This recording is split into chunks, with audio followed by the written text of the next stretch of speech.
Hello, this is Teeks, and I'd like to talk a little bit about fear, which is a very touchy subject.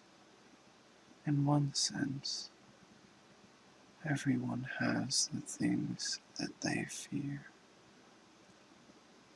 and sometimes we don't necessarily want to think about them. They're not pleasant.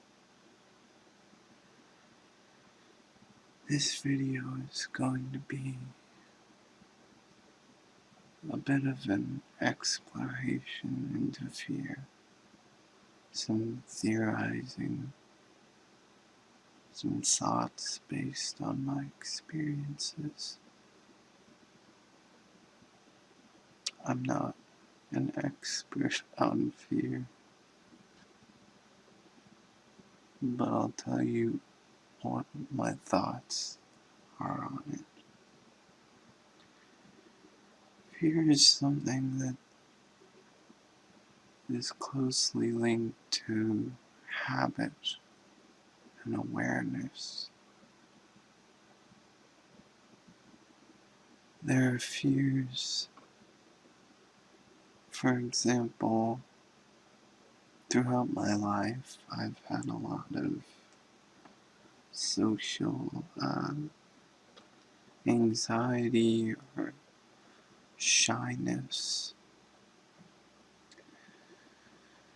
And I noticed that over time, the more I got used to those situations, or the more I did them, the less scary it was to do them again.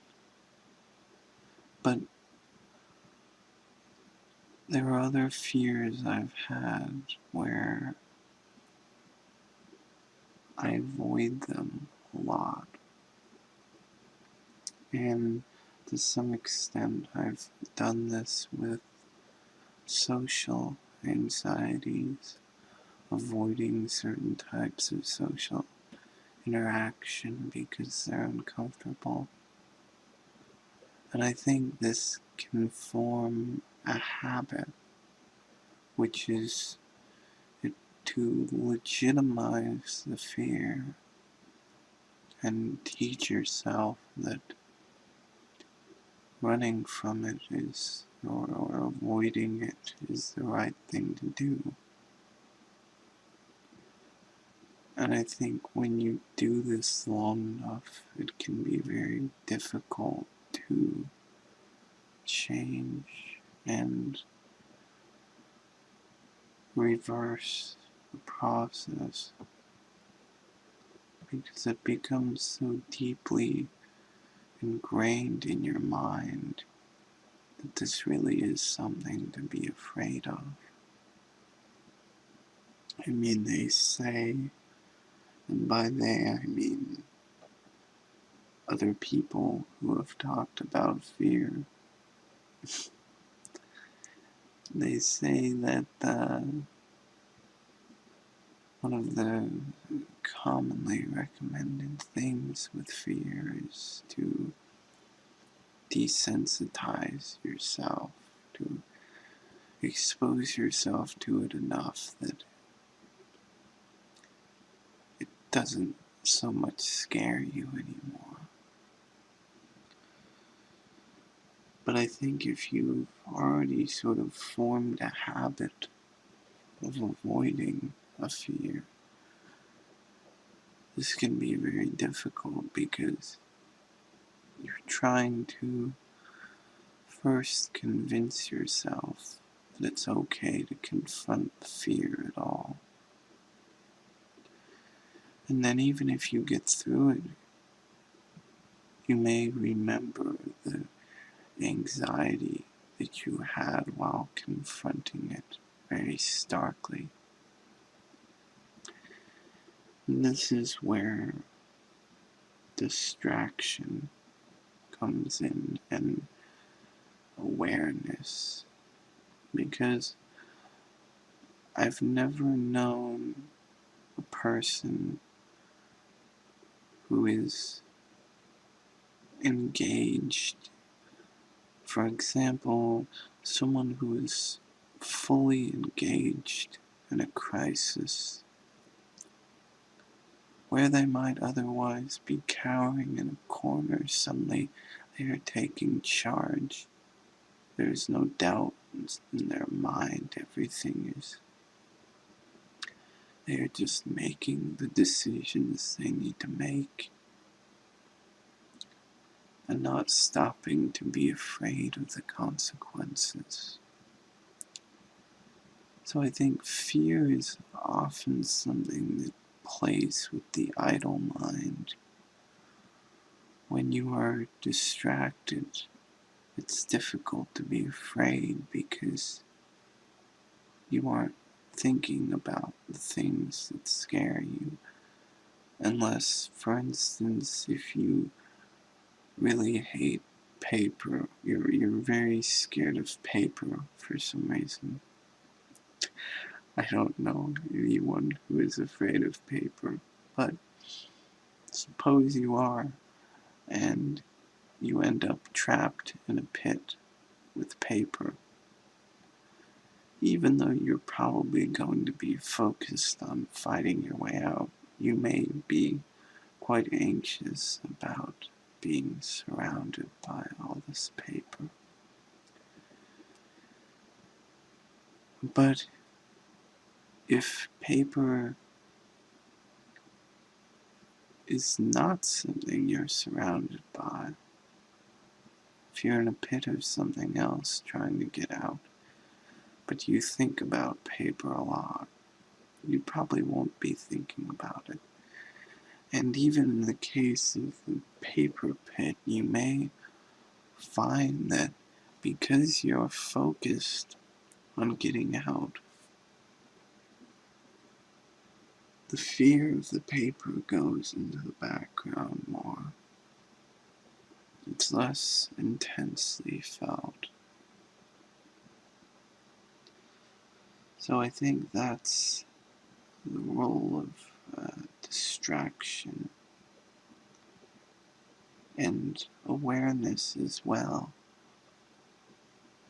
The question here with awareness is, can you be afraid of something that you are not aware of? If you are afraid of paper, and because you're blind, you walk into a room full of paper and you don't see it, you might touch it by accident and then you'll know it's there. But if you can't see it, can you be afraid of it being there? So I think fear it has a lot to do with knowledge, the knowledge of what is, what isn't, and sometimes the imagination of what could be. But the strange thing about imagining what could be is that it's not real. So you can't be aware of it in the sense of it actually existing in front of you. You can only be aware of it in the sense of what you imagine it as. So if you have an active imagination, say you've just watched a horror film, then your mind may be sort of imagining these things that, could be real, and it goes off the rails. But the strange thing about it is they aren't real things. It's your mind perceiving a threat that doesn't exist. And this is the interesting thing about fear, because with social anxiety, for instance, most of it is fears that aren't real. I mean, there's the possibility of feeling embarrassment or shame in a social situation, but these are just feelings. They aren't, in most social situations, saying something wrong or doing something wrong. The consequences aren't going to be life-threatening. But still there is so much fear. And I don't have a mind-blowing answer for this. But I think it has something to do with perhaps the feelings, the things that you feel. For instance, feeling embarrassment because you said something wrong. You feel hot and flushed and it makes you feel uncomfortable. Or if you're afraid of a very large dog, for instance, maybe when it's in the room, your adrenaline spikes up and it becomes uncomfortable because you feel like you have to be aware all the time, and it's this intense feeling that wears on you. So I think it's tied into discomfort pretty heavily, fear. And so when you have someone who has developed this sort of, they seem to have desensitized themselves to a particular fear. I think what often you're seeing is that they have reached a point where they can feel those feelings of discomfort, of embarrassment or adrenaline, and it doesn't so much bother them anymore. They become accustomed to the feelings, and it might still cause them some discomfort, but ultimately it is in the background. For example, some people I've noticed have a lot of fears about thinking deeply about things, about philosophizing deeply, asking questions about the universe and existence that might make you feel very uncomfortable mentally about life in general.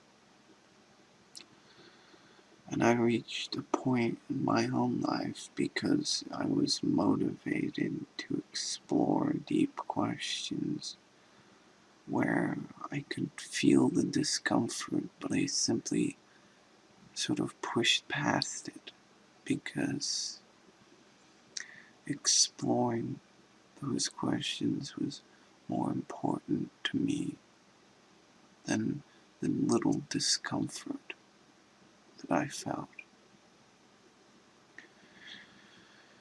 So I guess to summarize, if you don't want to be held back by fear, then for one, distract yourself. For another, find a motivation, a reason that really matters to you very deeply to do the thing that you are afraid of, to expose yourself to it. And also to not go in concentrated on healing the fear, because the discomfort may never go away, but what may go away is your awareness of the discomfort, and you may gain the ability to feel the discomfort and simply push past it. This has been Teeks ASMR, signing off. Have a nice day.